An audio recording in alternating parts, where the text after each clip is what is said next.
Yeah, I guess to answer your question, I became well known or in the public eye at probably 21, 22 years old when Superbad came out, which is my sort of big intro to everyone. Was I Heart Huckabees your very first role? It was my very first film, but I meant more like big role. Like where someone would actually know who I was or define some sort of identity for me, or create some sort of identity to put me under, like an identity umbrella to place me under. And, that's an interesting thing to sort of be defined by a time when you're still figuring out who you are and what kind of artist you want to be or what kind of entertainer you want to be. And, because who you are when you're 21 is not really who you are as a person. How old are you now? I'll be 28 in December. So not that that's some insane amount of time or that I'm older and wiser. Actually, I looked at your you have an amazing list of credits. You've been working very, very hard, and you've been putting in a lot of your 10,000 hours, exactly, as Malcolm Gladwell would put it. Yeah, and I think with movies like Cyrus, which was another film that I did that was more serious, and then obviously Moneyball, it's just an active attempt to grow and to express all the different sides of what my interests are and what kind of films I admire, because as much as I've been known for comedy, I'm a cinephile and a real fan of film. And when I got into the business, it wasn't about just being funny. It was about, how do I be diverse and how do I, the heroes of mine, acting-wise, are Dustin Hoffman and Bill Murray. Who you knew when you were growing up, right? Well, Dustin was the person who convinced me to be an actor and pushed me to be an actor. And you were friends with his kids at Crossroads? Is that what it was? Well, I met them in college, actually. I knew them in high school. We weren't really close, and then in college we became closer. And, is this at the New School Drama? Yeah. So you were studying drama pretty seriously. Well, I was studying drama, but it was something I took. I wasn't sure if it was a career pathway, and Dustin was the one who really gave me the confidence to try and do that, and went as far as to get me my first audition for what ended up being my first film, which was I Heart Huckabees. And I'm always grateful for him, and he happens to be the actor I most want to model my career after. He's one of the great actors who ever lived. Of all time, yeah. I mean, he's one of the greatest ever. Not that I would ever be as good as him, but I mean, it's just as far as his choices, and him along with Bill Murray are the two people that I really think do both drama and comedy seamlessly and take them both seriously. And no choice is really expected from either of them. Because they're character actors. Because they just choose authentically and wisely and think differently. And for me, I've done so many comedies at this point, more than, I've just worked really steadily and been lucky. And have worked on comedies that I felt were really different and kind of adventurous in a way. I think different than what was happening at the time. I think when I linked up with the guys that I'm known for working with, that whole crew of people, there was something very anarchistic and punk rock and different about the style of comedy we were attempting to do, and different from what was popular at that time. And so that felt really fresh and different. And now that's been copied and run through the mill so many times that for me it's like, what's next? What is the evolution? And I studied. When I was in college, I was doing dramatic plays and comedic plays, So for me, it was just, what is the right dramatic step to take? Not when will it be, or let's just hurry up and do it. It has to be the right things. And Cyrus and Moneyball for me felt like the right moments. Let's talk about Cyrus, because I think what the Duplass brothers do is very, very interesting as far as how they work with actors. Yeah. And a lot of actors have trouble doing what they're required to do. Explain what that degree of difficulty is, well, and the challenge. Mark and J. Duplass are so phenomenally talented and so artistic and creative, and they are some of the most, two of the most just sensitive, understanding of feelings type of people I've ever met, and they require a lot of improvisation to the point where some people would find it infuriating or scary or daunting, but I just loved the raw emotions of what their script had to say and what their movies have to say, that I just went in head first, and I like to improvise, you know. I mean, Cyrus, while he was sometimes funny, and that movie was sometimes funny, it was coming from a place of real pain. Real sadness, yeah. And that's, to me, it's funny because I so don't look at it as a comedy. There are true funny moments like there are in Moneyball, but they come from a different, it's not a joke or a comment on something. It's who the person is and what they're feeling is what creates the laughter, if there is any. And Cyrus, to me, was a guy who was a boy who may not even know anybody else besides his mom. He'd been so overly sheltered and so overly taken care of, to the point where that relationship was so vital to his survival and mental and physical, probably, survival, that when something comes in between that relationship and him, it could have gone to a point of even disastrous or murderous or really dark places, because he would not know how to exist without that relationship. You know. So John C. Reilly was a real threat. It was. And John C. Reilly is another actor that I really admire and look up to in his clearly his skill and his abilities comedically and dramatically. I think him and Phil Hoffman and Dustin Hoffman and Bill Murray are the guys that I really think just are brave in doing both comedy and drama. And they just go in wholeheartedly no matter what they're doing. And I really look up to that and respect that. And James Franco is an interesting case of someone who goes all over the map and Yeah, doesn't seem to have any fear of any kind. Yeah, and that's just the way to be. And I'd rather be doing something else than be safe and be doing stuff I'm not into or proud of. Okay, so let's go back to Moneyball. You must have found out about this part, and what was the process of actually achieving it, getting it? Well, that was an interesting process because, excuse me. Please. I'll join you. Here we go. Cheers.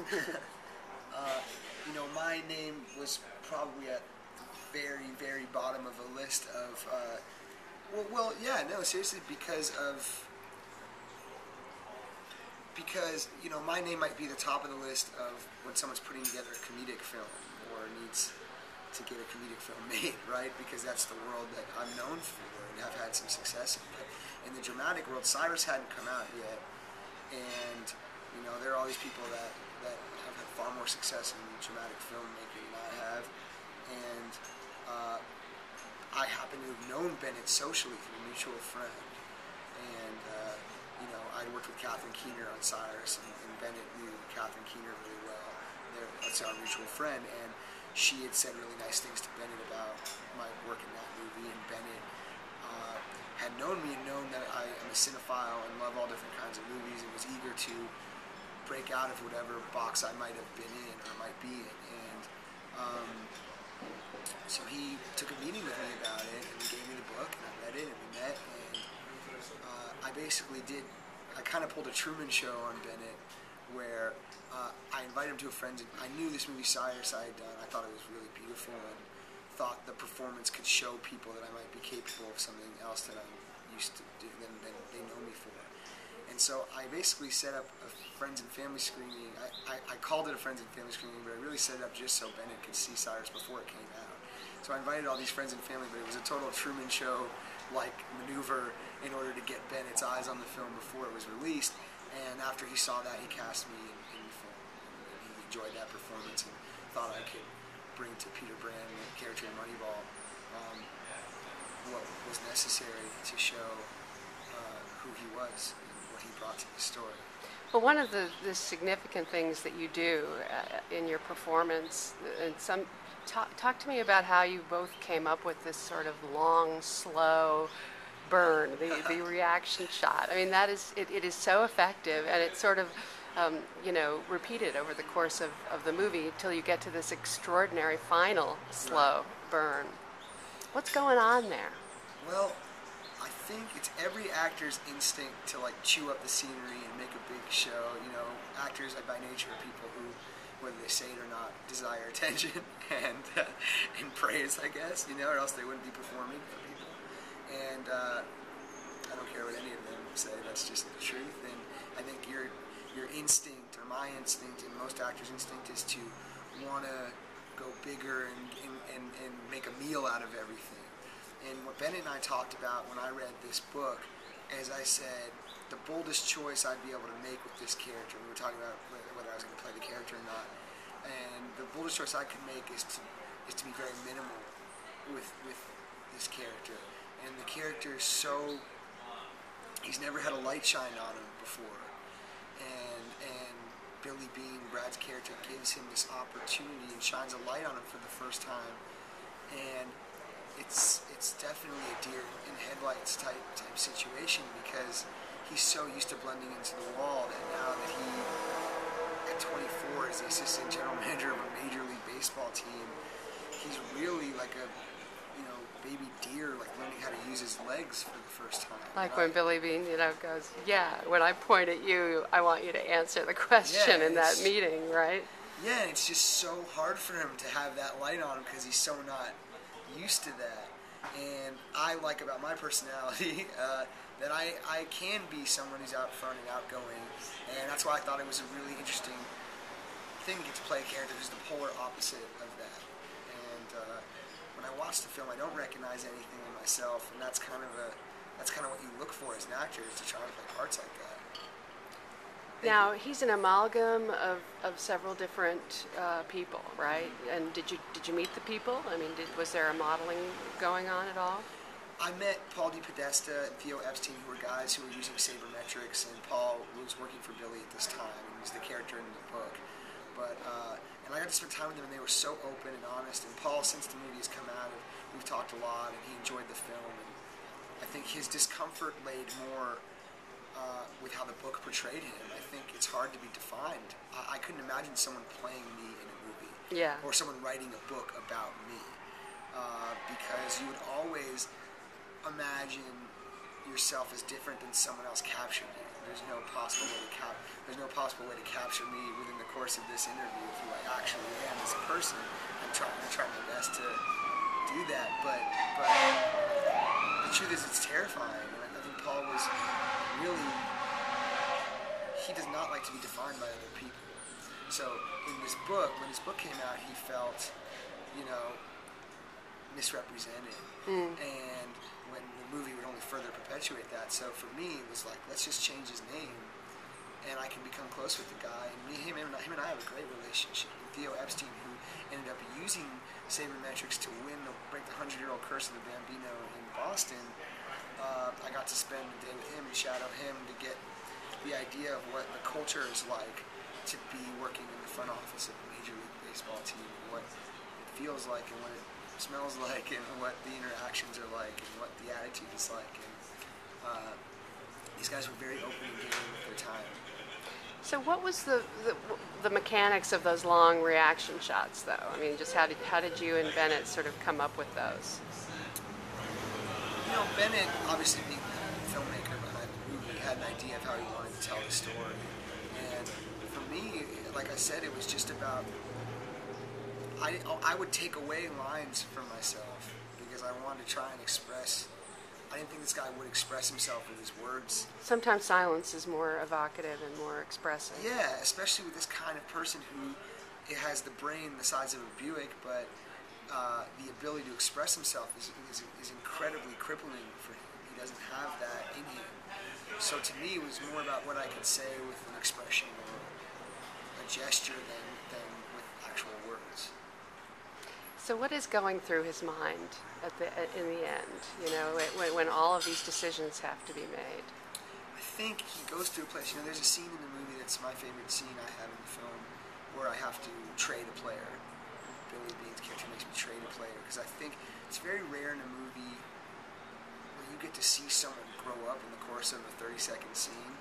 You know, he's been given this big opportunity and it's all his ideas are getting implemented and blah, blah, blah, but he sees what the true meaning of responsibility and growing up is, is when you have to do something tough like that. It's not all fun and evocative and cool.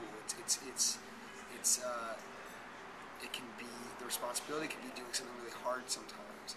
And that scene to me is really interesting because I think you see this guy kind of become a man and an adult in that 30-second scene. And I think by the end of the movie, he becomes more at peace and comfortable with making those kinds of decisions. And at the end, he's making these decisions like it's nothing, and it's just everyday life to him. And that's kind of what, when you first start your first job, your first relationship, or whatever it is, every decision you feel like the world can end based on how you make each decision. Especially when you're young. When you're starting out in life. Everything has huge stakes. Repercussions, you think that every decision you make will crush you or make you.